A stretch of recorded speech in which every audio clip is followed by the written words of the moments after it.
Your what? Eh. What's that sound? It's the sound of Kino Therapy is back.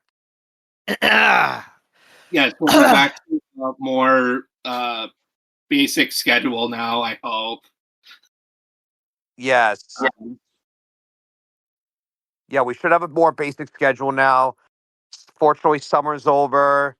The leaves are changing. It's getting colder out now, at least in New England anyway. We Which should have a better schedule. Hopefully every other week we will release an episode. Again, I'm sorry I'm not able to edit the episodes like these two guys are. no worries. Yeah, Download Audacity. It's very easy. it's just my computer is really old. I have to get a new computer to be able to do that. I don't want to use my work computer, obviously. So, Fair. mhm. So Wait. pardon me, everyone. I'm on the up and up of like some congestion. All right. So you might hear me going throughout the episode. So Thank you for the warning. ignore me. Sorry. So- Also my I didn't know if you can hear, but there's a chainsaw going in my backyard. I didn't know if you could hear that. I wanted to know if you heard that. Oh no, I did not hear that. Yeah, no. So my parents are lumberjacks. They do lumberjack competitions, and there's one tomorrow, and they're thinking of going, but it might be raining, so they don't know. So they're practicing anyway. All right. So you have the house to yourself? No, they're out back. Oh, if we hear a noise? That I was wondering if you heard the chainsaw out back. That's what I I was didn't. No, wondering. I mean they're going. It's really wet out. They're okay doing it really out in the rain. It's not really rain. It wasn't. It Well, it's kind of just finished raining today. it's just really wet though. But no, that's good. They're practicing. Yeah. That's cool. I just wanted to know if my mic picked it up. If my mic picked it up, then yes. I didn't hear it. I don't know. Did you, Alex? Fantastic. No. Discord's noise suppression works. Yes. So Zach, with the change of seasons, that also. Oh yeah, you know what that means, Alex. We have football. Seasonal allergies. Football. Oh yeah, and seasonal allergies, of course. I know people in my work are already calling out. It's like it's only September, but It's gonna get worse in like October and November, though. it is. Luckily, I have a good immune system, but the sometimes it's 21st so night bad. of September. I know a girl that has that birthday, September 21st. I forgot to say that when we were together on Sunday. I forgot to say it was the 21st night of September. I know, I forgot that too. I don't know how I forgot about that, but yeah, so we got football started. Still pretty early. The Patriots, because we're the Patriots fans, are kind of so. They're good, but then they also are not good. And This game this past Sunday was not a. It was an okay one. There was just a lot of stupid mistakes in it. yeah, I mean they stayed in it. They kept it close, but yeah, a lot of mistakes. And I know you said, Alex, the penalties are pretty bad. What, just all across the NFL right now? Yeah. And it was mostly in that game where the Patriots played Miami. It was really bad. Why, Alex? Are they just calling more penalties now? Yeah, I think so. It's dumb, honestly. Yeah. What do you like so far about the football season so far? I like that the Kansas City Chiefs are 1-2. Mm. You like that Russell Wilson got benched Already. by the Giants? The Giants are stupid. What are they now? Are they 0-3 now? Yep, and so are the Jets and the Dolphins. What are the Cowgirls, 1-2? I believe they are. Yes. Yeah. I don't know. I thought they were. Yeah, stupid Jerry Jones. You think they'd be 2-1 or 3-0 with the way he talks? Yeah, because like the other day, Jerry Jones is like making coaching announcements. I'm like, let the coach do his job, dude. I know, really. It's like, calm down. Another thing he does is he touches his quarterback's arm. He He has a tight grip on it. Yeah, and he's what, like 83 or 84? Yep. Yeah. Um, Well, the other, he thinks he's the star. he's really not, and he wonders why they haven't been to a Super Bowl in almost 30 years. Sorry, I interrupted you. What were you gonna say? I think I was saying something about them not going to the Super Bowl in 30 years, Oh yes, yes, and their fans are so delusional that they say that every year. yeah. But the Patriots, they're doing okay. I mean, they lost to the Raiders the first week, but it was a close game at least. Mm-hmm. And then they beat when they beat Miami, it was the first time they won in Miami in 6 years. Yeah, since And Tom Brady was the quarterback. it was the first time they finally beat Tua. I don't want to say his last name because I will butcher it. Tua Tagovailoa, There we go. something like But that. it was the first time they finally beat him. So Mm-hmm. Yeah, as I definitely. the sports media being really annoying when we couldn't beat him. So it Mhm. was nice for that to happen. Yeah, that was nice. That was a nice win in Miami, and it was stupid that they're like, "Oh, the Patriots could have lost the game if the guy's foot was in bounds." That is true, but it went out, so shut up. Right.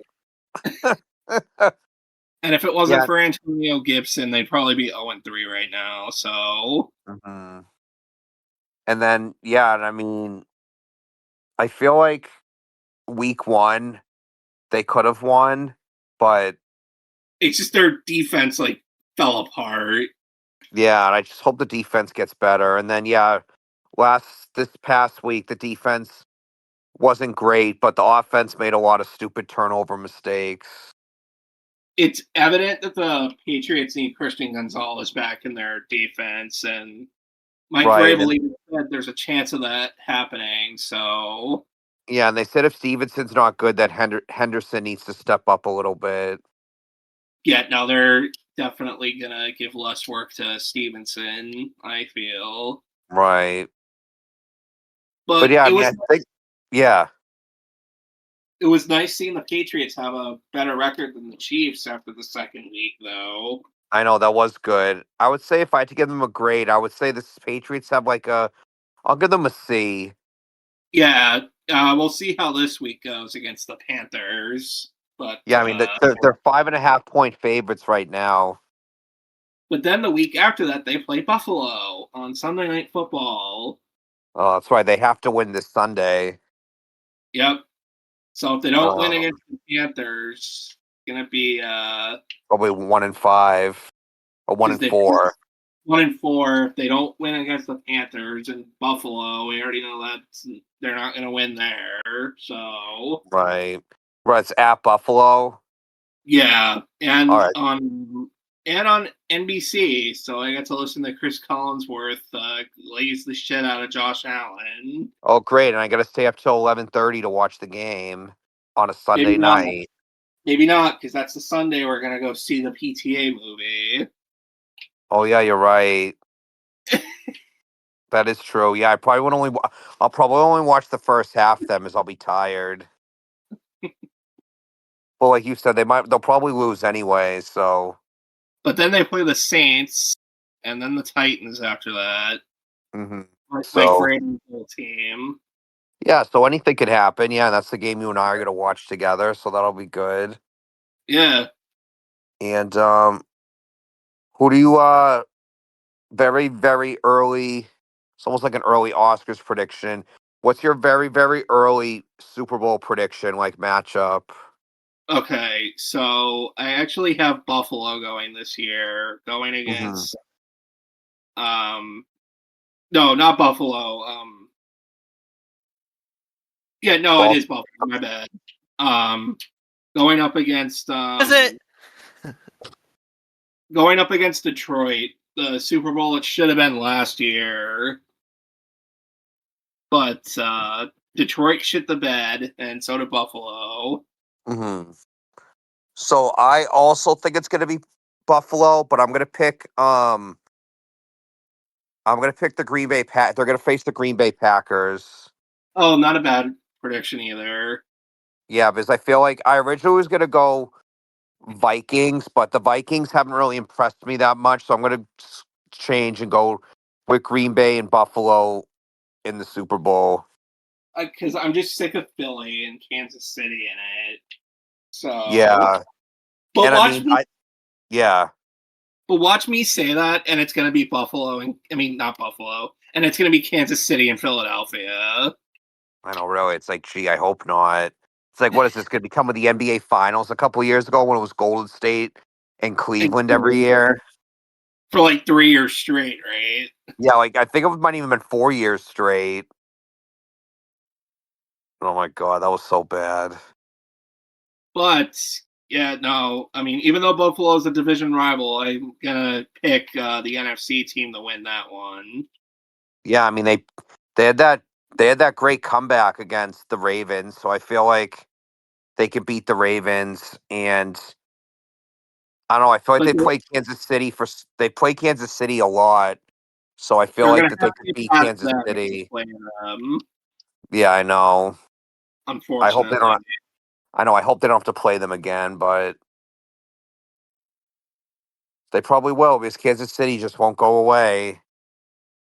Not only that, but we will not be seeing Dallas in the Super Bowl. Okay, Cowboys fans, it's not gonna Right. happen.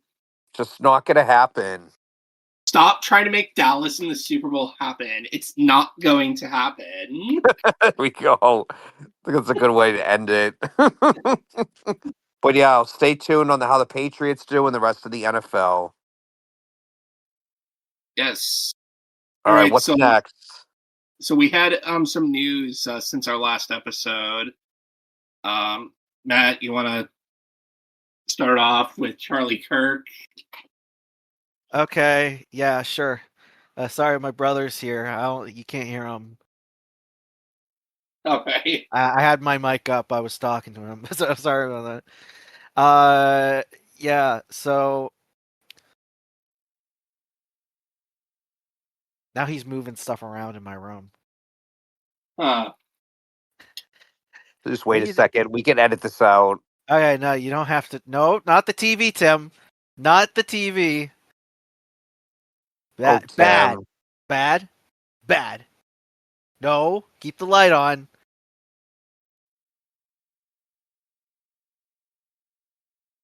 I'm watching you. Technical difficulties here, boys. I'll talk to you in a bit. See it. You just had some bad timing. Anyway, so there was this guy. Don't know if you guys heard of him. His name was Charlie Kirk. He Yep. was a right-wing political pundit. I've heard of him for years. He was the co-founder of a conservative organization called Turning Point USA, also known Yes. as TPUSA, not to be confused with toilet paper. Uh,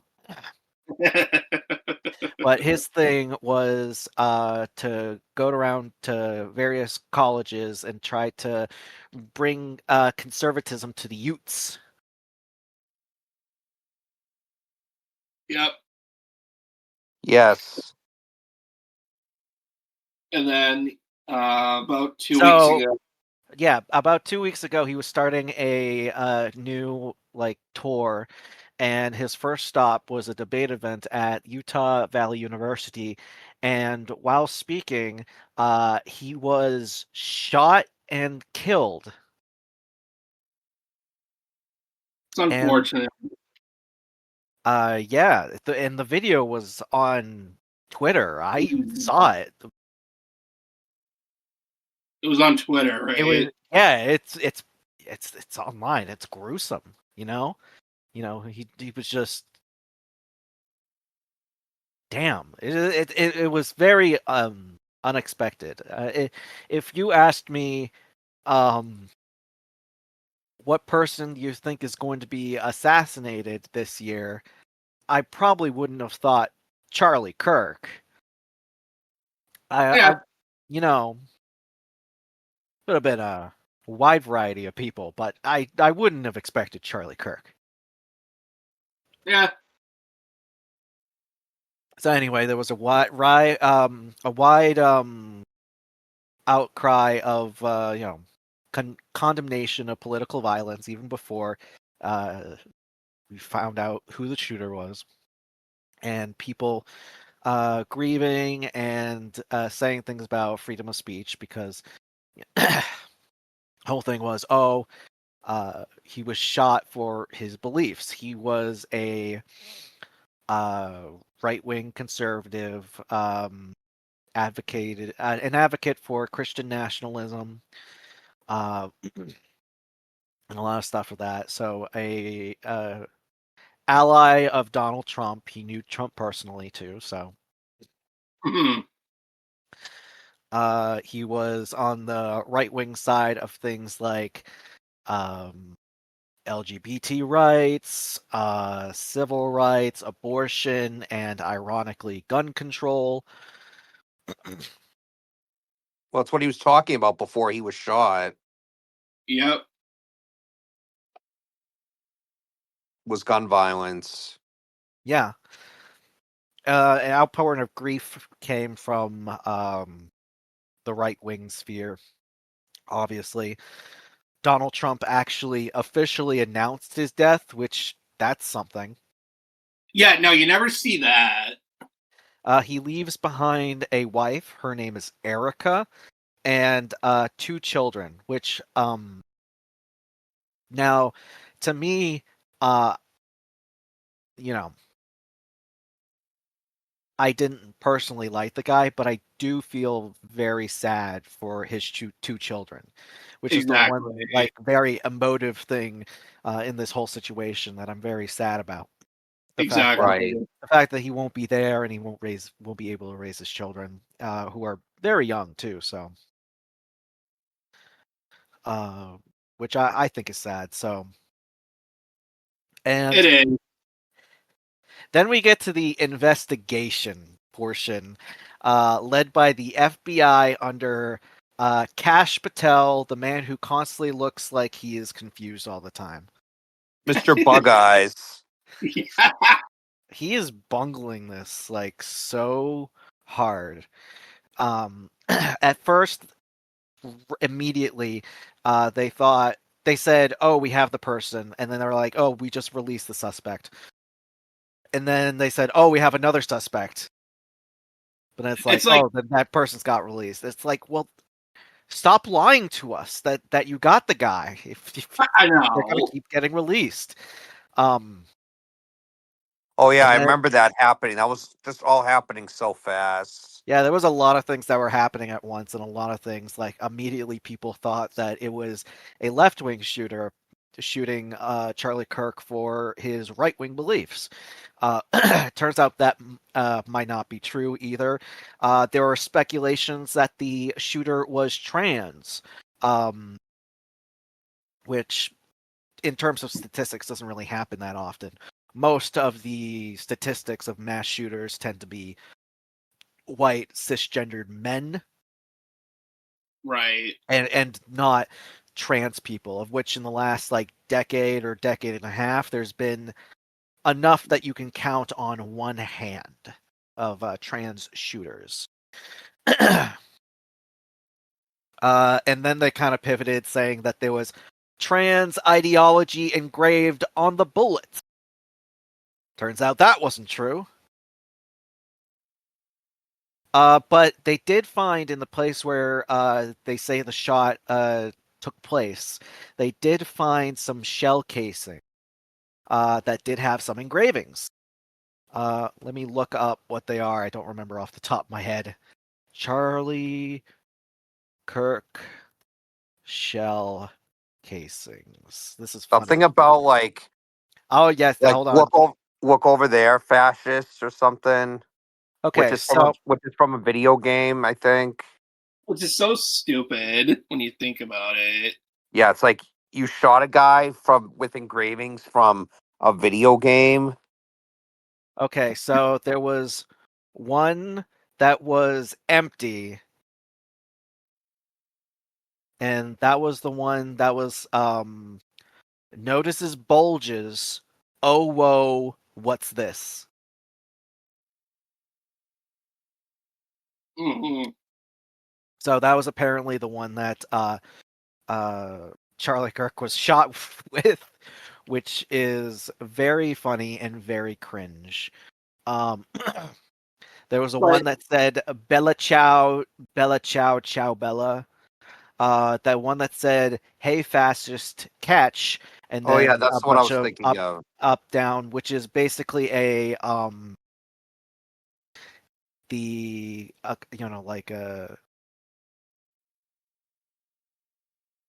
like the controls of a move in Helldivers 2. mhm. So stupid. where in the game you kill bugs for freedom. And there was another one that was like, if you read this, you're gay, LMAO. That's like the stuff I would see in the middle school boys' bathroom. If something tells me that the shooter isn't left wing from that one. Then I don't know what will. But so the thing I want to say too is like back over the summer there was some woman, I forget that it was like Minnesota or something, Yes. and there wasn't a fucking outcry over that. No, the flags weren't raised half staff for her. In Oh yeah, fact, they did yeah, put the flags at half staff. Is it half staff or half mast? both, I think, either Okay. one. They didn't put the flags on the halfway point For this for woman. her. Yeah, it was But they Melissa. It was Melissa Hortman, right? yes, it Yeah, was Yeah. Melissa Melissa Ann Hortman. Hortman. Her husband and their dog were killed. And it was Like, the shooter was a Trump supporter. Like I think that was confirmed. Yes. So it's just like they didn't care then. They only care when it's someone that, worships Donald Trump. That's what I think. Mm. So, authorities arrested 22-year-old Tyler Robinson. The FBI didn't catch him. They bungled the whole thing, of Oh, course. yeah, because And Cash then at the Patel end, did it. yeah, and then at the end of the day, Cash Patel is like, "Yep, we got him." but then they really didn't. No, I hear either he confessed to his dad, or his dad then called a someone else, like a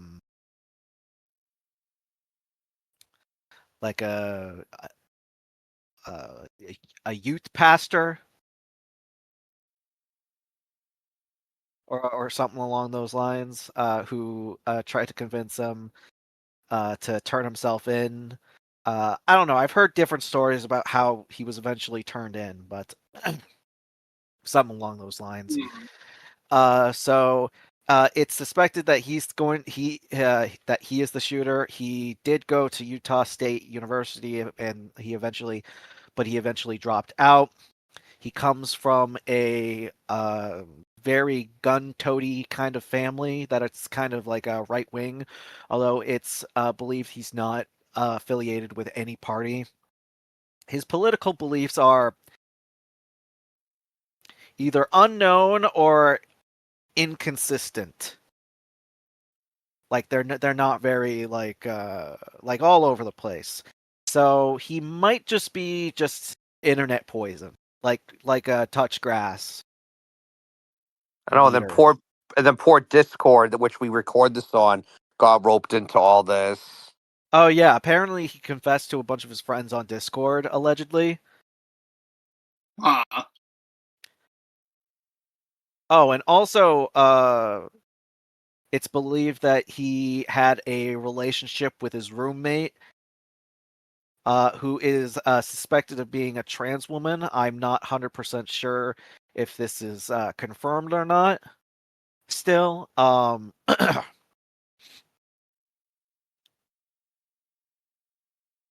Huh. Yeah, I think that still hasn't been confirmed exactly, but yeah, that there yeah. has been some reports about There that. has been text messages that were allegedly leaked between the two of them, considering the fact that this roommate is being very cooperative with the police at this time. Um, but I've seen them and they don't seem real to me. I feel like the FBI is faking them. I don't trust this FBI. No, I mean, we're always skeptical of the FBI anyway. I mean, we have to obviously, no matter what, believe what the FBI says, whether you do or not, like trust the Did law yeah, like enforcement. But did you a hear lot about of the times, that shooting that happened at the right? ice facility? Was that Mm, today? yeah. Did you see like what Kash Patel like tweeted out? No, No. I Oh, didn't. it was like Pokemon shit, right? No, it was a fucking uh cartridge, gun cartridge that's on the ground, like or like just some bullet casings. There's bullet casings, and written on one of them is anti-ice, What just the like fuck? drawn on it. It just says anti-ice, and it's like, dog, come on. This reads psyop in big bold letters flashing in my face. Come on now. You want me to believe this shit? I I know. It's know like, it's well, dumb. yeah, it's like the FBI. Yes, we have to respect the FBI, but we're always skeptical because there's been questionable people that have headed the FBI over the years. But yeah, I don't. Well, I don't. First of all, I don't. I mean, not to get too political. I mean, I don't. He didn't really have a lot of experience going um, Well, into this neither did job. fucking Donald So, Trump in 2016. in what? I said neither Now, did fucking Donald Trump in Oh yeah, that is 2016. true. Yeah, so it really doesn't matter anymore. nothing nothing else matters. Um, Okay, so I don't know. Personally, I'm getting a little conspiracy pilled on the Charlie Kirk shooting. Like, just because there's the FBI is giving us so many different informations. Like initially, they told us he brought the gun and hid it in his clothing, but you don't see it in the initial photo that he has. So they're like, oh, he took it apart and carried it in his bag. And the gun that they said he had was like, what was it? What was the gun? Charlie Kirk gun.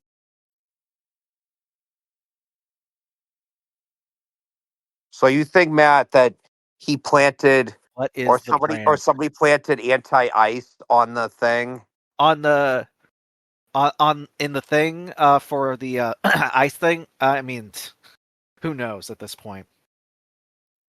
I don't know. I feel like we're just living in Russia sometimes. Okay, so they say that the shooter used a Mauser uh Model 98 with caliber 30-06. You got to say 30-06 Okay. because the gun nuts will go after you. And apparently this like it's a hard gun to take apart and put back together again.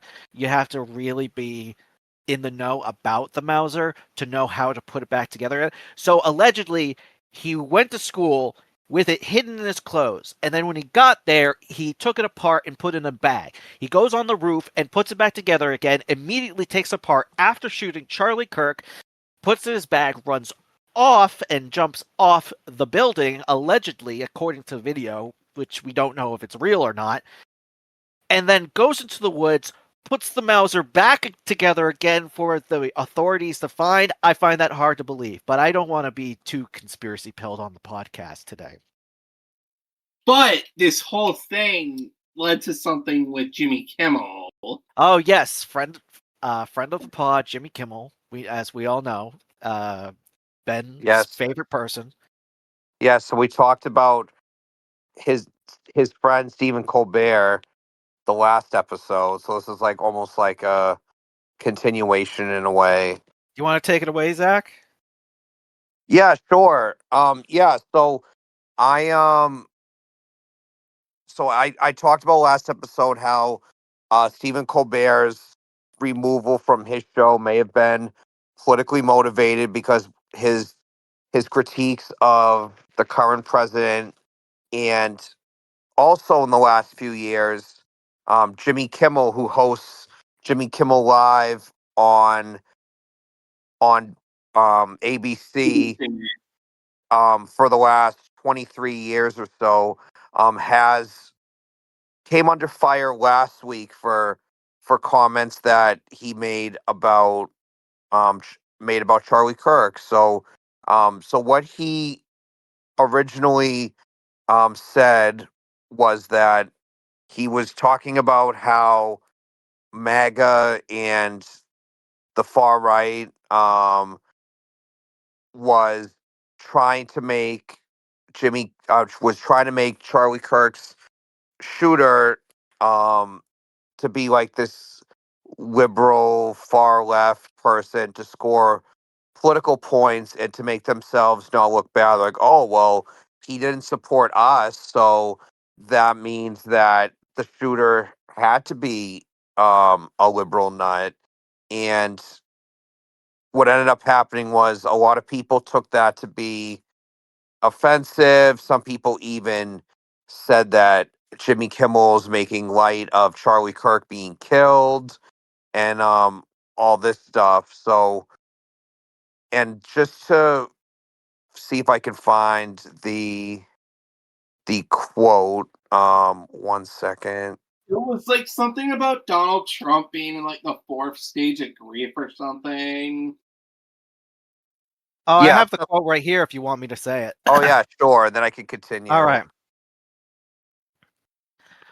We hit some new lows over the weekend with the MAGA gang desperately trying to characterize the kid who murdered Charlie Kirk as anything other than one of them, and doing everything they can to score political points from it. In between the finger pointing, there was grieving.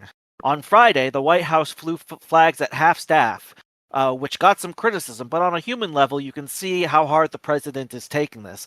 And then cut to the clip of a reporter asking how he's holding up with the Charlie Kirk's death, and then he just says, "Very good," and then he points to the trucks that are constructing the new ballroom at the White House. And then Kimmel says, yes, he's at the fourth stage of grief, construction." I thought was a pretty good job. Yeah, it Yeah. might have been a bad taste, but he wasn't saying that about Kirk directly. No, and so then what ended up happening was the next day, I believe, the head of the FCC, which the FCC handles, again, like we talked about with Stephen Colbert, it handles like broadcasting and the stations that cover stuff, was on a far right podcast, Benny Johnson, I believe, and Oh, Brendan Carr. I can't stand Benny Johnson. I'm sorry. I know I can't either. I've like blocked his stuff from appearing on my feeds. I mean, It's just I don't see any of his stuff. Thank God, because he doesn't come up naturally. But he- I've seen some of his stuff, and he's like, all he is just a React guy. yeah, reaction. Yeah. Like it's just like React slop for conservatives. Hmm. I'm sure there's stuff like that for left wing people, like a lot of times, but reaction without much put into it. Right. But what's funny is this news broke like right after I left you, Zach, the night we saw Toy Story. Oh yeah. Yes, when Alex and I saw the 30th anniversary release of Toy Story. So yeah, so then Brendan Carr in the podcast was basically like, um, well, we might have to look into ABC. The stuff that Jimmy Kimmel said was sickening and not in good taste. And when talking about looking into the show, he was like, oh well, stations might not carry him anymore. And then he's like, well, we could do this the easy way or we could do this the hard way, almost sounding like a Well, he mafia boss. Oh yeah, did so you hear Ted Cruz doing the impression? He was like, "We could do this the easy way, or we could do this the hard way." Oh, yeah, like Marlon Brando and The Godfather. Yeah, because as much as they don't like each other, Jimmy Kimmel and Ted Cruz have had like somewhat of a friendship. They did like a charity basketball shootout thing a couple years ago when I think during Trump's first term for charity and stuff. So yeah, so then after those comments are made, I believe Nexstar, which owns a lot of stations in the United States, pulled Jimmy Kimmel's show from airing and preempted it with Family Feud with Celebrity Family Feud with Steve Harvey, which yeah, we need to see more of that show. And then there was Uh, some Sinclair broadcasting networks that decided not to air Jimmy Kimmel on Friday instead, in lieu of a memorial service thing for Charlie Kirk. yeah, so broadcasting is, although has been political at times since the late 80s under Ronald Reagan, technically shows and especially comedy shows like Jimmy Kimmel and other late night shows, they don't have to have equal time for like whatever the perspectives on politics, whatever. If yes, if you have political figures on, they can only be on for a certain amount of time. But if it's like just jokes and stuff, that doesn't have to be like equally fair. And that was under the end of Ronald Reagan's presidency. So then when Sinclair and Nexstar, like Matt said, after they took stuff off the air, Disney or ABC immediately announced that Jimmy Kimmel Live would be suspended indefinitely until for the foreseeable future. So then what happened, as we all saw last week, was a big outrage throughout the country and the world, really, about Jimmy Kimmel's freedom of speech being violated and how he was making a joke. He wasn't attacking Charlie Kirk or advocating for his death or being happy about it.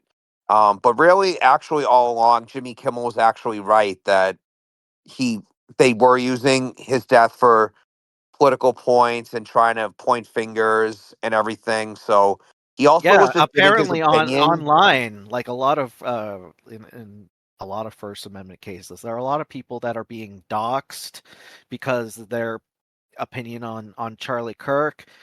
Usually it's people that are saying like, I didn't like the guy, I don't like his message, but I don't like political violence or something like that.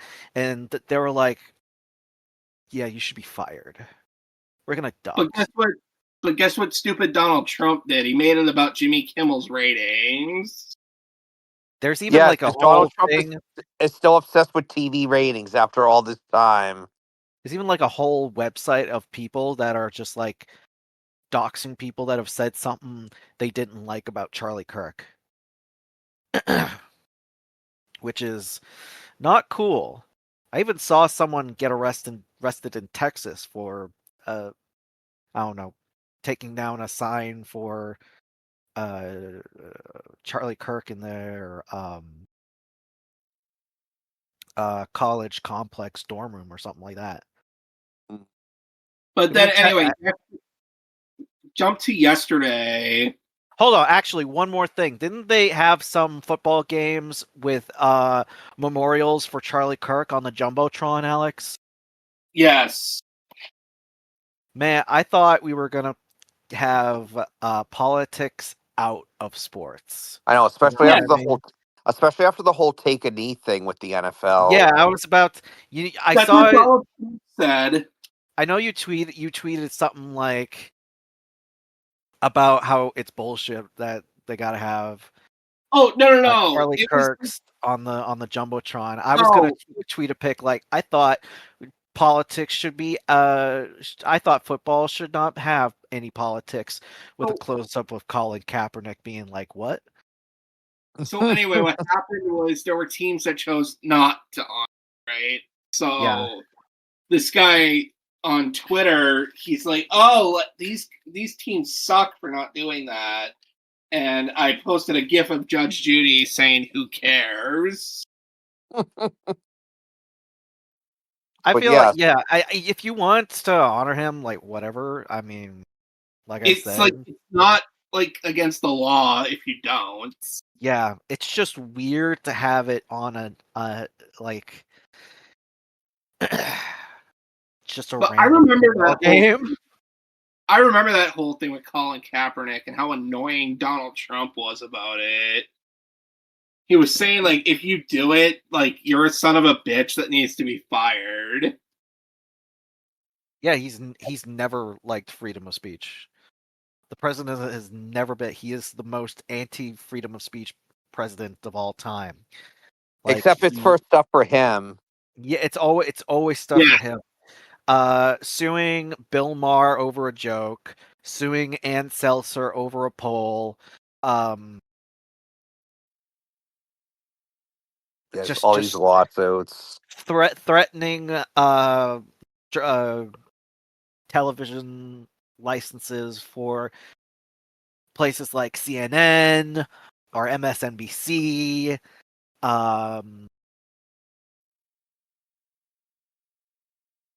Yeah. Threatening news journalists because they called out his election denialism Mhm. in 2020. But yeah, it's just a lot of Frankly, we should yeah. have let him be president that time. Right? We should have Yeah, just let him be president for 4 years and then you know because he wouldn't be president right now. You're right. yeah, because he wouldn't be president right now, and I think everything wouldn't have been as bad, maybe. I know. Unfortunately, yeah, we'll never know, but yeah, maybe it would have been a little less bad. But before we get to yesterday, then what happened was also with the similar to Stephen Colbert, um, Nexstar and Sinclair have a pending merger, and guess who has to Hmm. approve that merger? Alex and Matt.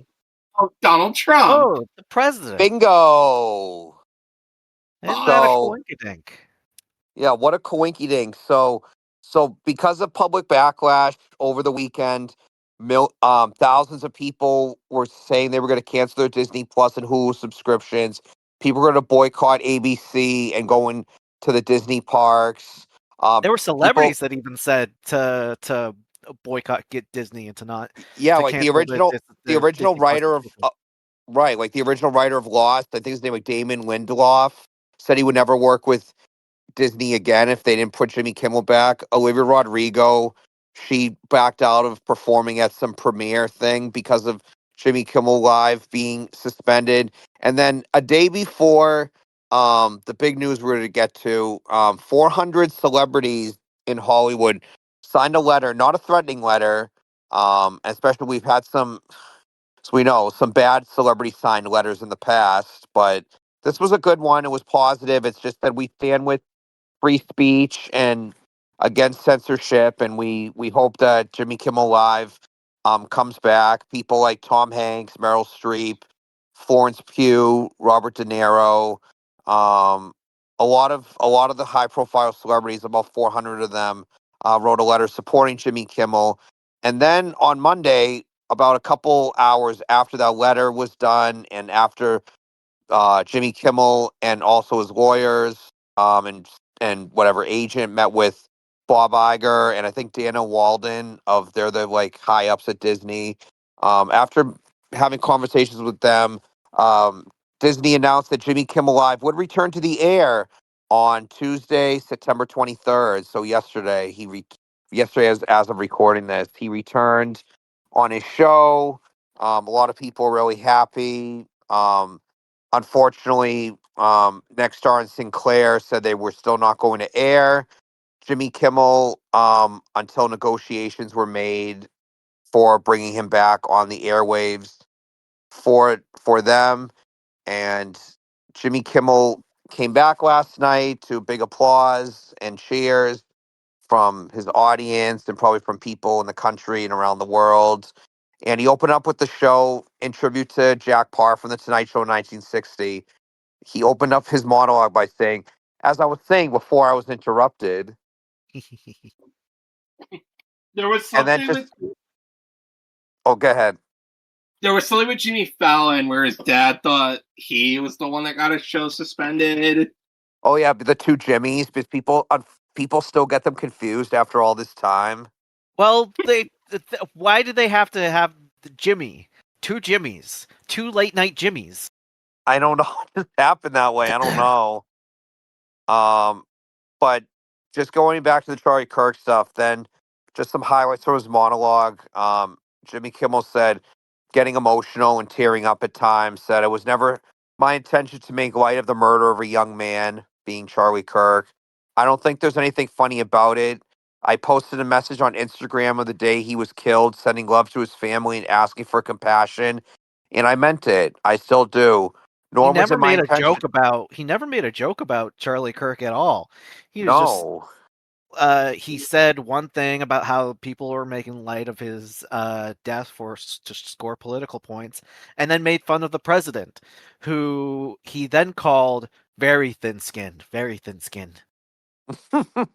Oh, Yeah, and guess what? Guess who got pissed yesterday over this news? I wonder. The I wonder president. who. The very thin-skinned president. And you know what he said? He said, I was under the impression that the show was canceled permanently. Well, Donald, you're incorrect. It was never. He was never fired. He was suspended. Yeah, Trump thought he was fired. And he wasn't, though. He The show was wasn't. It just was suspended. Yeah. suspended. And then he just continued on saying, nor was it my intention to blame any specific group for the actions of what it was obviously a very deep, disturbing individual. That was really the opposite of the point I was trying to make. But I understand that to some that felt either ill timed or unclear, or maybe both. And for those who think I did point a finger, I get why you're upset. If the situation was reversed, there's a good chance I'd have felt the same way. I have many friends and family members on the other side who I love and remain close to, even though we agree on politics at all. I don't think the murderer who shot Charlie Kirk represents anyone. This was just a sick person, which is what you alluded to, Matt. Probably. If he even is the killer. No, I don't know. And then just and then Kimmel just talked For about all how we know, this could be some Parallax Corporation shit. oh my god, imagine. And then he just ended up talking about how that it's great that he can still go on his show every day and he's talked to talk show hosts from other countries like Russia, the Middle East, who get thrown in prison for making fun of people in power or even worse than that. And he says that our freedom is to speak is what they admire more about this country, and that's something I'm embarrassed to say I took for granted until they pulled my friend Stephen Colbert off the air, and I tried to coerce the affiliates who run our show in the cities that you live in to take my show off the air. That's not legal. That's not American, and that is un-American. So also too, just about the whole freedom of speech because people kind of get confused about or don't understand it.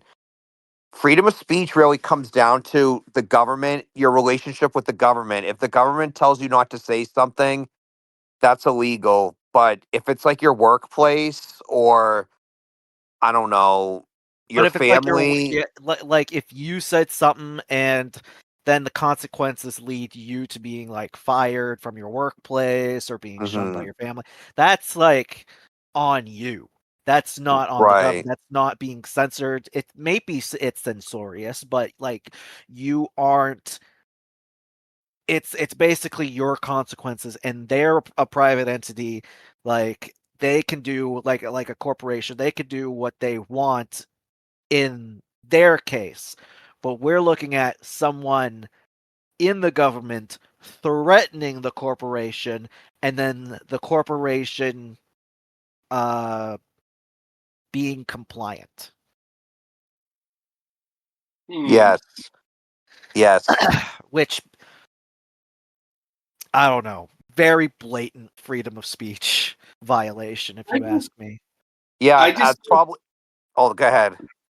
I just wish Donald Trump would stop being a fucking pussy, but that's never gonna happen.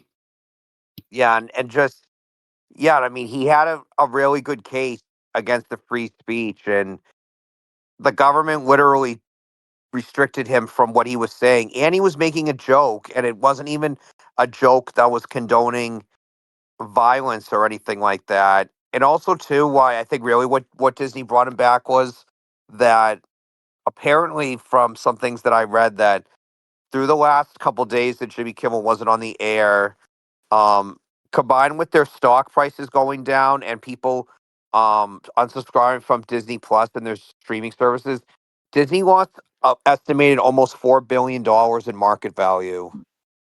Wow. You would think that So sometimes it doesn't work, protesting a large and corporation, boycotting, yeah, but this boycotting. time it worked. Sometimes it doesn't work against like an evil corporation like Disney, but Yeah. it's So crazy that it worked in this case. No, it worked, and I hope that more people do that. If something like that, God forbid, happens again, and I mean, yeah, Disney did make a really poor decision, and it'll take me a while to trust them with stuff like this again. But Because I'm glad that they, Didn't ABC relent in a earlier Trump decision about when he was doing a lawsuit against them? yeah, he yeah, bragged so about that in the post by Jimmy yeah, Kimmel that he yesterday. got 16 million because he filed some bogus lawsuit that their New George Stephanopoulos on. Was it for the Kamala Harris interview? No, that was 60 Minutes. That was That was 60 CBS. minutes. Okay. This was George Stephanopoulos on America said something Ah, about okay. the um E. Jean Carroll thing and how Oh, okay. yeah, and how she like whatever. How she actually won the lawsuit of rape allegations against Donald Trump. And he got mad about that because like although it was right, technically it wasn't really. I mean, she won her case, but it technically wasn't proven that he raped her. I guess it was more like it ended up being more about defamation lawsuit and him talking badly about her. But yeah, it was like a really technicality thing. But yeah, Disney ended up settling with them with that. So then he probably thought that Disney was going to relent again, but they were like, "Oh no, we're losing a lot of money in You, support." You give an inch, they try to take a mile. Exactly. So I'm glad Disney did the right thing. I am happy that we could still live in a place where our speech can't be violated by the government because like people are saying if it can happen to him so easily, who's to say it can happen to all of us. mm. So I'm glad for Jimmy and I'm really glad for his staff, who don't make a lot of money and would have been out of a job, and they probably would have filed their own lawsuits against ABC and Disney. So I'm glad they were able to reach some type of agreement. I'm glad his show's back. Um, I'm glad that he was able to explain himself and that he really wasn't trying to be say anything about Charlie Kirk and his horrible death. And I'll just end with a funny quote. I mean, you guys can add stuff too, if you'd like to. So during part of the monologue, um, and of course he went after Trump like normal, like how we did before. But and again, late night hosts have made fun of presidents since like the beginning of them being on TV. So, but So yeah, Trump, stop being a pussy and take a fucking joke. exactly. So they showed this clip of Trump on Air Force One saying that um Trump was like talking about the ratings and that saying that Jimmy Kimmel Live did have good ratings. So then it cuts to Jimmy Kimmel Naturally. saying, well, I do tonight. I wonder what the ratings numbers actually are. They actually came I, out like they came 2 hours out. ago. And let me just They're find it. probably not as So, Donald Trump said they are. so Jimmy Kimmel Live drew 6.26 million viewers on Tuesday night. Let's put it into perspective. His average ratings are 1.77 million. He had 6 times the number of viewers last night. His monologue has almost like 16 million views on YouTube. So, And That's where I guess watched the monologue. and mhm. his guest was Gavin Newsom, right? Yeah. It ended up actually being Glenn Powell and Sarah McLaughlin. Yeah, the that ended up being like a rumor that he ended up being on Colbert last night. Actually, Gavin Newsom. Um, Oh, but yeah, I'm glad Jimmy's back, and Oh, and Robert De Niro had a cameo as a worker at the FCC, which was kind of funny. Oh yeah, Robert De Niro hates Trump. hmm But that's all I've got to say about that. Glad Jimmy and his staff are back. That freedom of speech and boycotting and protests won the day. Do you guys what were your thoughts on his monologue or anything else? Since I know Matt, you said you watched it. Yeah. So I haven't watched it yet, so I don't have any thoughts. Matt, Okay. Last thought on the whole Kimmel thing. yeah, you could have a final thought, Alex. Um, I I'll let Matt wonder. know. I wonder what Ben would have thought of the whole shebang, I know, right? since he is not here with us. I He's know. still alive, but he's not on the pod tonight. Um, but I bet he would have been like, man, I don't think he should have gotten out that way, but I feel like he should have been taken off the air because he sucks. That's what I Yeah, think no, Ben he would would have have said said. Yeah, that. yeah, Yeah, he would have said that. he would have. Now I don't think he sucks, but I feel like of all the people to have been taken off the air for in quote unquote insulting the president, Jimmy Kimmel is not the one that would spring to mind first. If you know what I mean. Right, and he's a comedian. He's not a news broadcaster. Of all the comedians, well, first I would think, journalists, right? Right. But my final thought on this too is when Trump called Jimmy Fallon and Seth Meyers losers the day this happened to Jimmy Kimmel. I'm like, this isn't about them, you fucking moron. Next targets. Right. But And like pretty Jimmy much even said that. He's like, you went after Colbert. Now your next target was me. And Jimmy was thanked everybody for supporting him and doing their boycotts and protests. He was like, well, I hope if this happens again or gets close to happening again with my friends Jimmy Fallon and Seth Meyers, I hope you all give them as much support as you gave me. So watch out, Comcast, because El Presidente might be going after you. So let's all just calm down and let's just try to. I mean, I don't know. I should even be talking to our listeners. I should be talking to the president, but not going to listen to me. So well, the other thing too is he's probably gonna go after SNL if they make one joke about him. yeah, Oh, So I'm they're just. they're probably gonna gonna, make a joke about him. I they know gotta there's go. a. I have a feeling they're gonna be really light on that.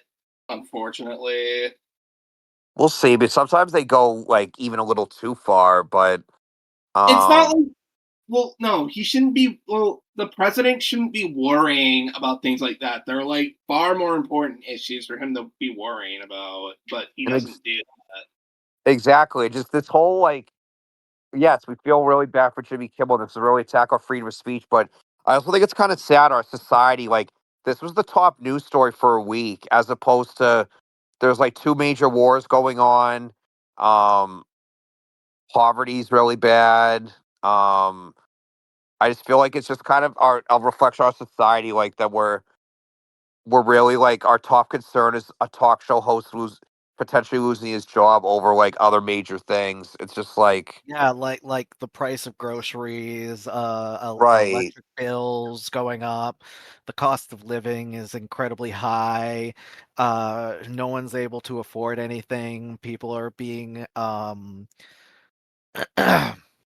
people are not being social anymore. Our infrastructure is crumbling and is not built for actual human life. Yeah, and it's just I feel like it's just to end And on and this. and we're just Yeah, and we're just talking about some wealthy guy who got kicked off the air because the king didn't like what he said. right. And it's almost like I wonder if this is even like that classic scenario of like, oh, don't pay attention to this, pay attention to this. Like, don't look this way, look the other way. So, but yeah. But enough talking about the president.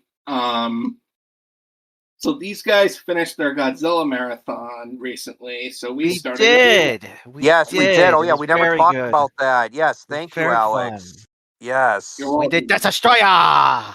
Destroya! Ah! Ah! Oh yeah, we talked about what our top movies would be, but we didn't end up like talking in detail. What did you think of that era of Godzilla, Matt? The '90s and early or late '80s? It was Like good. general I thoughts. I kind of it felt like there was at least some like linear narrative in a way. Although maybe there was like one or two movies that was a little confusing narratively that I feel Yeah. like when it came to time travel, it kind of you're kind of like, what? This is getting Yeah. confusing. Yeah, like I told you, I think that was just because of it was influenced by because Back to the Future did really well in Japan, so they wanted to Which one? incorporate Yeah, time which one was travel. that one? That was Godzilla versus King Ghidorah. It was good, but I don't think it was my favorite. Yeah, I liked the action in that one, but I didn't really care for the story. Let me look at the list of them, Mhm. and I'll tell you which one was my favorite. So one I All right. hadn't seen yet was Godzilla or Return of Godzilla or Godzilla 1984. That one I had not seen. And that's the last one I that was the last live action Godzilla I hadn't seen.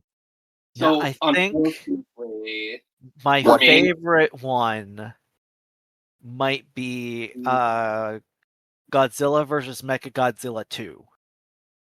And I nice. also really like Godzilla versus Destroya.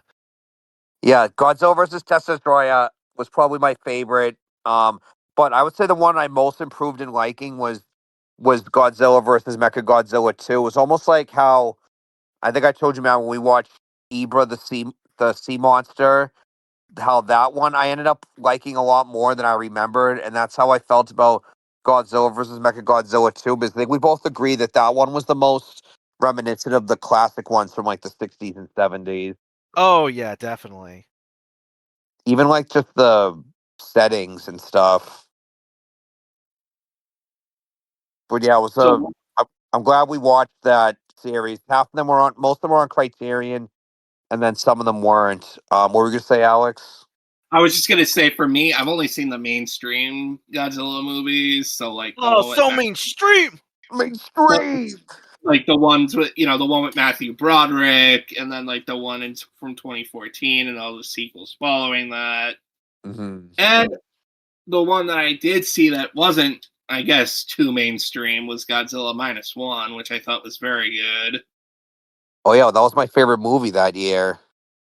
That was really well done. That movie, and yeah, and I'm glad like these, like some of the ones from when Matt and I first Godzilla marathon. Some of these movies I hadn't seen probably at least some of them probably like 10 years. I think the only ones I watched regularly was Godzilla versus Tetsudraya and Godzilla and Mothra: The Battle for Earth. I think that one I've watched like since I originally watched them, but yeah, I'm glad Matt we continued it on, and I hope you enjoyed those movies.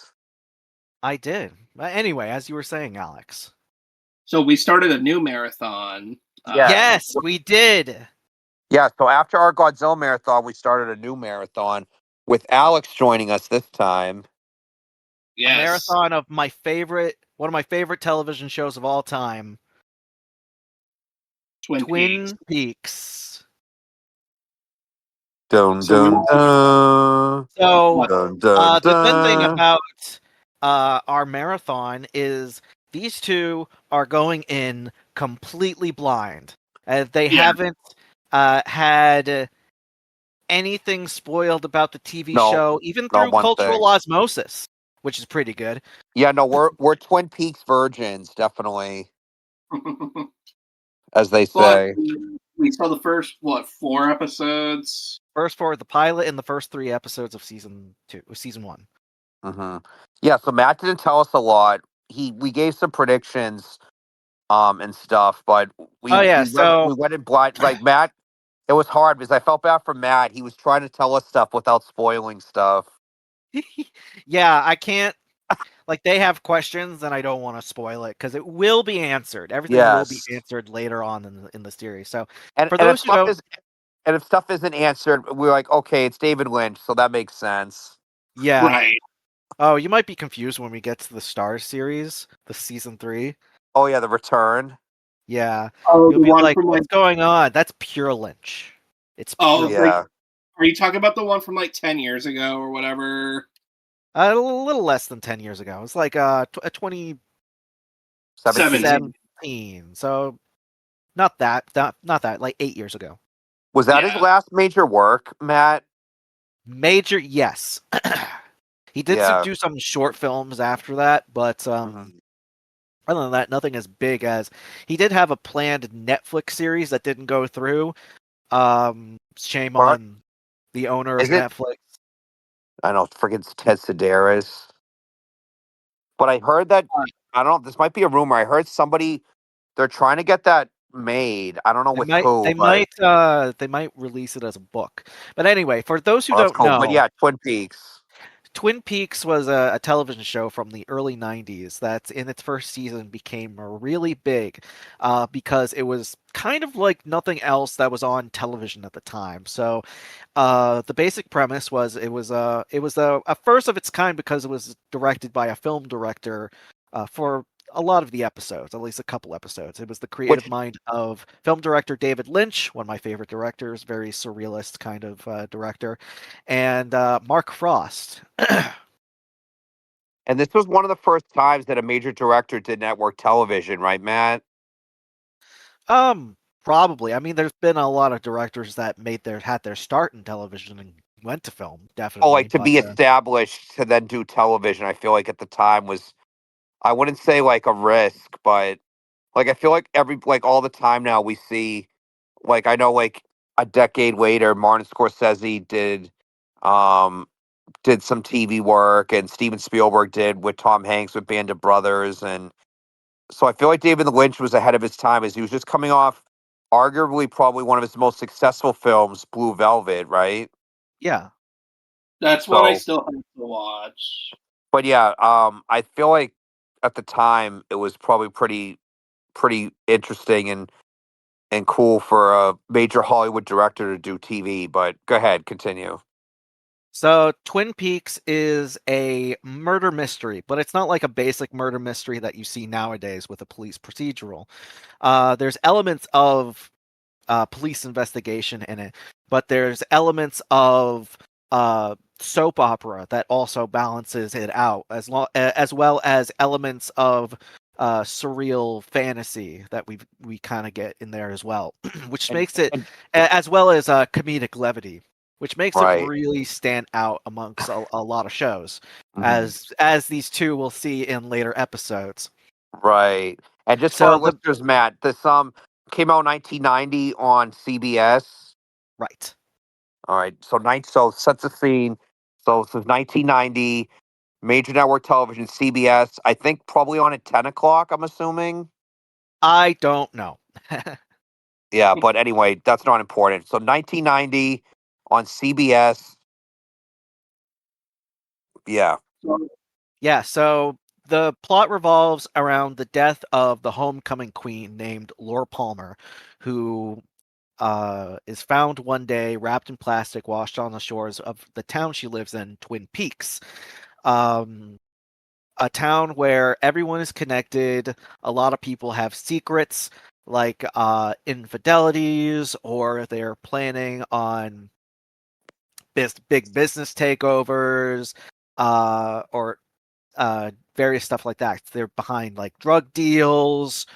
Um, there's a whole bunch of things that are at play in Twin Peaks.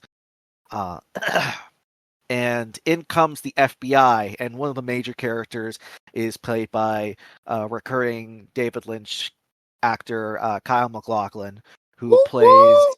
Special Agent Dale Cooper, and he is tasked with investigating the murder of Laura Palmer, which is not what it seems. So he comes into this big logging town where everyone is connected with everyone else. Everyone is hiding secrets, and there's lots of coffee and cherry pie. Yes, there is. Oh, and a lot of drapes. Oh yeah, there's one character named Nadine. She lost an eye. She is Big Ed's wife. He's having an affair with someone else, but she is going crazy because she's trying to come up or invent a silent drape runner, and these guys were cracking up every time she got on screen. And I'm like, yeah, she's like one of the wildest characters of the series. I swear to God. It's not even like the weirdest plot lines that she's in either. And there's a lot of characters. There Oh, yeah, are. there's tons of characters, hotel owners, Diner logs, owners, diner owners, students, uh, psychiatrists, mill uh, workers. mill workers or owners, doctors, a casino. Uh, You there's name it. drug smugglers. There's I almost spoiled something a little there. Okay, so you're good. Whew, Yeah. whew, whew. People who live above a convenience store. I'll just say that. Okay. Okay. So, uh, as part of our marathon for Twin Peaks, I wanted to keep in touch with these two. And up until the killer is revealed, which it eventually is in the middle of season 2, I want to see if how their predictions come out. So for the last 4 episodes, I've asked Alex and Zack who they think the killer is Yep. based on what they've seen. Yes. So I said Lee. I think I said Mike originally with the backup of Leo, and then I switched it around. Yeah, Mike being the best friend to Laura's boyfriend, and he's also an ass. And he's also the boyfriend to Laura's best friend.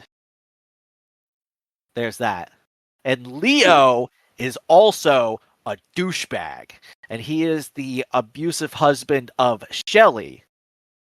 And One of the she's time. having an affair with Bobby, Laura's boyfriend. Shelly was what? The diner owner? No, Shelley is the diner worker. She works at the diner. Oh. Okay. Norma is I say this and it's exactly like a soap opera. I feel like I'm describing like All My Children or some shit like that. and I and so for me, my current people I thought is number one, Catherine Martell, and my second choice is Benjamin Horn is my backup choice for who Oh, the killed Laura hotel Palmer. owner. Yeah, the owner of the hotel, or yeah. All right, so Catherine Martell, who's played by Piper Laurie, The legends. she is the person in charge of operating the Packard mill. Her brother was Andrew Packard, but she doesn't own the mill after his death because that went to Andrew's wife, Josie Packard, who is a immigrant from Hong Kong who married Andrew, played by Again, Joan Jett. like a soap opera. Yes, it's exactly like a soap opera. I feel like David Lynch wanted to emulate that like incredibly well. It's not satiric at all But because again, David yeah, Lynch again, was a nothing against soap operas because they can be well made. It's just it has elements of it. if there's one thing I know about David Lynch is that he was a 100% sincere person. Mm-hmm. There was no sense of irony to him, which makes him very unique. Yeah, and why we're watching this series, right? Is a tribute to him why because and why everything about him feels off kilter. I should have wrote this when I did my whole entire college thesis about his work, but it was not about like this aspect. But I Mhm. come to realize this now in our age of irony poison. Like, oh, we're watching an old movie and like, you know how you go and see a re-release of an older movie in theaters and there's a moment that where just everyone in the audience laughs and you know it's not supposed to be like a funny moment, but it's like a moment where that in retrospect is probably not has aged as well, but it's not Oh like a yeah, funny moment at all. like when you and I saw Vertigo, man, Yeah. And people there's like laughed as yeah, hard. there's like elements of speech and elements of acting that before was seen as normal or even naturalistic, which now seems kind of over the top. Like it's meant to be like that. That was the sincerity. That was them being honest on screen. And everything that David Lynch did was also like in lieu of that or inspired by that. It was honesty from what he thought on screen. So there was that. So also, Zack's other person, Benjamin Horn, Mhm. played by Richard Bemmer, Who played? I just read this. Who played Tony in the original West Side Story? is the owner of the Great Northern Inn, the big hotel that is central in Twin Peaks. He also owns basically half of Twin Peaks. Big businessman. Uh, Mm, so so good guesses. I'm the only one who knows, and yeah. we'll Yes, see what happens. We'll keep all of you updated as we go on through our Twin Peaks marathon, yes. I and don't. we'll see how it changes from here on out. I don't know if it'll be the next episode yet. It all depends on when we get together again to do it. But Yeah. Oh, I kind of want to know what leads you to believe your current thoughts on who the killer is. Kind of want to hear what your reasoning is. so Leo, not only because he's a douchebag, but like the bloody shirts. That's very suspicious. And beating up his girlfriend. Oh, Yes. girlfriend, Wife. wife, beating up his wife with like, yeah. I don't want to get into the details because it's too horrific, but they With didn't show a tools. lot of it. It's amazing Well, what this show was able to show on TV. I know. After just 4 episodes, I wonder the same. Now I feel like it's like not a big deal, but like it's almost like with the early Simpsons episodes, like how could they get away with stuff like that? But then like now the Simpsons is very tame to compared to what's on TV now.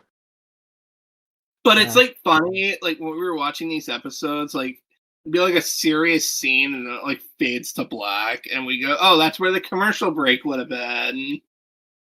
Hmm. What else about Leo Alex makes you think he's the killer? That's pretty much all I can think of. Like What he's about just your being very sus, right? Yeah, what about Okay. your backup? What makes you think he's the killer? What makes just you think maybe Mike is? probably just pure jealousy. Think he's jealous of Uh, Bobby? Yeah, I could see that actually. Hmm. hmm. All right, Zach, what makes you think Catherine Martell is the killer? So the last episode made me really suspicious of her. Episode 4, how she was like listening in on the conversation between, I think it was Her between the husband was it her husband Pete and Josie? yeah. Yeah, that made me suspicious that she was listening in on that. Also like her being like extremely, which makes sense because it was her whatever, her brother's like mill, like She was also extremely upset how the mill was closing due to the death of Laura Palmer, and just I don't know. I feel like episode 4 made me really suspicious of her and like changing out what was it the booklet that was in like the cabinet or Oh, something. yeah, because she's cooking the books. Yeah, she's cooking the books She's like a cooking the books like an at the behest accountant of Ben Horn because they want Mhm. to take down the mill, to build. collect the money to build the Mhm. Ghostwood project. Yeah, so that kind of goes into why I think Mr. Horn is the The killer because I feel like runner-up for the killer. yeah is the runner up for the killer for me because of that, and also I just feel like some of his relationships are like his relationship with her, and just and yeah, just I feel like he's like he was sketchy a little bit. Like when we heard about Laura Palmer's death, I feel like he was like he was upset, but I feel Uh-huh. like was the one he was with her father, right? Like they were having that meeting. Yes, he was with Laura's father I at feel the like meeting. I just feel like he like played almost too dumb that he was like, "Oh yeah, like he was just going I know he didn't know that news just broke to her father, but he's like, "Oh yeah, and then the we're going to go into this in the meeting." And he's like, "Oh, what's wrong?" And then like he finds out about like I feel like I don't know, it might have just been me thinking too much into it, but I feel like he Hmm. was upset about her death, but I feel like he also like has other things going on. And maybe he didn't kill her, but I feel like there's just something with his planning, like with the building developments with um with Piper Laurie. I just feel like there's just something there. So that makes me think he's the backup killer for me. Okay, I'm gonna love it when you guys keep changing these. Yeah, and then you said you'll tell us who you thought it was after the reveal. Uh, yes, Or do you not are you do you remember who you thought it was when you watched it for the first time? yes, All right, yeah, so and tell us after. I'll tell you, it wasn't who it eventually was. Okay, so you thought it was someone that eventually okay, so the person you thought it wasn't eventually them. Okay, good to know. Yes, so that's also why I'm not gonna tell you now. Now that I Okay. say that, I'm not gonna tell you now. Okay. Yeah, no, I figured you would tell us after the reveal anyway. But Which is why I'm very interested to continue on with this show because it's very intriguing and fascinating. And also, I was gonna say while we were watching it, you could tell what episodes David Lynch directed versus the ones that he did. The one with the dream with the tiny person in the red room, Yeah, yeah, and with the Laura Palmer lookalike and like that weird thing where they and were the one playing their armed voices man. backwards and then they were speaking directly. yeah, like you could tell that David Lynch directed that episode. Yeah, so don't worry. That plays a the red room, the one armed man, Bob, that all plays a part in the series. Don't you worry. That recurs And is the red or room is gonna recurring. is the red room? Can you tell us if the red room will appear again or no? I'll say it will appear again. Yes, Okay, all right, good. it it is important to Twin Peaks lore. I'll say hmm that. And we were talking about the man with the one arm and Bob and stuff. We said that we were talking about just like as an analysis thing that that character is almost like a placeholder, right, for who the real character is because it's Kyle MacLachlan's like dream, right? That's the Yes, killer, so but he had a dream. The killer is a man named Bob. The Bob it mhm. will be the is kind of the placeholder killer. It's who's the killer, but it's not actually the killer. Yeah. You'll understand as it goes on. hmm Do you guys notice any film references in the show so far? I Um, think Laura is a reference to I think Laura, the film noir from 1944, one of my favorite films. hmm Um, Piper Laurie looking through the. Was it her that looks through the wall, or one of the No, characters? that Oh no, that was was sorry, that was you're right. Was that Miss Horn's Sherilyn daughter? Fenn. Yes, Audrey. It was It Audrey was looking through. Was a Alfred Hitchcock Psycho moment when Norman um looked through Janet Lee the hole to Janet Leigh's room. Janet Lee's room. Yeah, that was the film reference that I picked up. The One-Armed Man is a direct reference to The Fugitive, not the movie, but the television show, because the The movie television didn't show. come Oh yeah, out yet. right, and that's when we talked about Tommy Lee Jones' speech and everything. I didn't kill her. I don't I care. I don't care. I still have to bring you in. So good. But yeah, I'm excited to see how the show continues on, especially with and like I think Alex said this. It does look like a movie. Yeah. Now, I will say there is some red herrings. What Mm, character do you think is going to be a red herring to the actual killer? I think Bobby. Bobby. You think Bobby? Yeah. No, I I feel like agree. they're making. I feel like they're really focusing on him, especially the investigators at the beginning. I feel like and also too, it's like, oh, But the you stereotype of you feel like that's like that they're playing that, and the actual killer is someone else, right? yeah. And Right. Alex and I thought Bobby was pretty funny, right, Alex? Yes. I don't know why. He just was. Yeah. Alex, who do you think is the red herring? No, I agree with Zach. I think it's Bobby too. You think it's Bobby, so they're going to focus on Bobby, and Yeah. then with then we get the reveal of the real killer afterwards. Okay, And maybe interesting. Interesting. maybe even maybe even the motorcycle guy could also be a red herring too. James, the secret boyfriend. You see, it's like a soap opera. My God. Yeah. I feel like he could also be too, right, Alex? Because he had the heart necklace and stuff.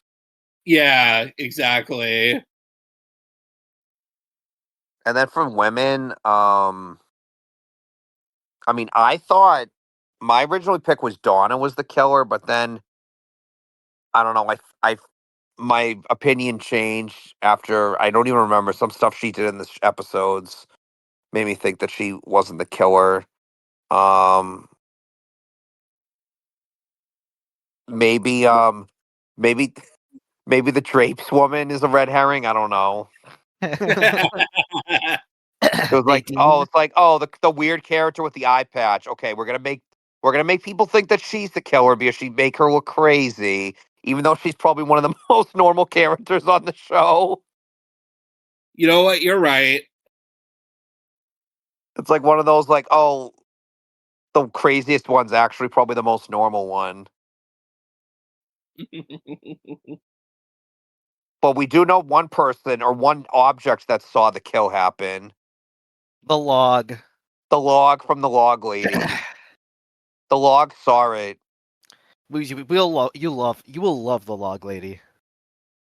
I know. I feel like she's just like, yeah. I'm excited to see what else she'll be doing in the show. Yeah, when I first saw that scene where she's in the diner and she says, "My log saw something that night," and then she's holding the log in her hands, which is why they call her the log lady, and then she's like, "Ask it." I cracked up. I know.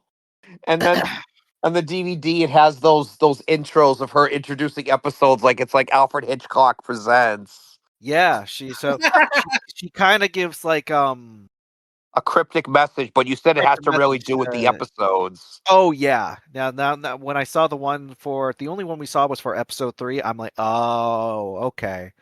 Yeah. Yeah."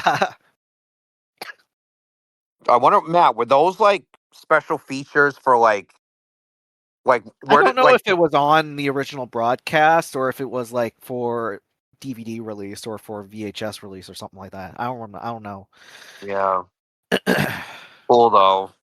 What can we expect, Matt, without giving too much away in the next 4 episodes to cap off season 1? A preview for us and our listeners, without giving anything away. There's going to be a couple new characters. I know that for sure. There's going to be drugs. Oh yeah, they hinted at that. The Yes. ring that's happening on the outskirts of Twin Peaks. There's going to be a lot more revealed in the investigation, obviously. So, and all I'll say is that the last episode of the series is explosive. I'll say The that. last episode of season 1 or the whole show? Well, I should say the last episode of season 1 is Explosive. I don't want to say explosive. It's a burning sensation. That's all I'll say. Okay. All right, I'll take it. Yes. I think that's a good place to end it. We've talked about this for 2 hours. Holy shit.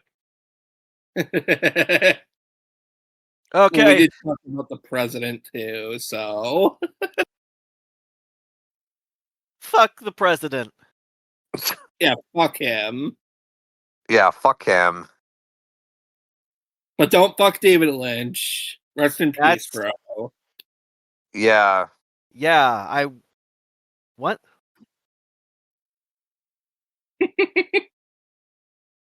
But I still will never watch Mulholland Drive again for as long as I live. Watch it. It's a great movie.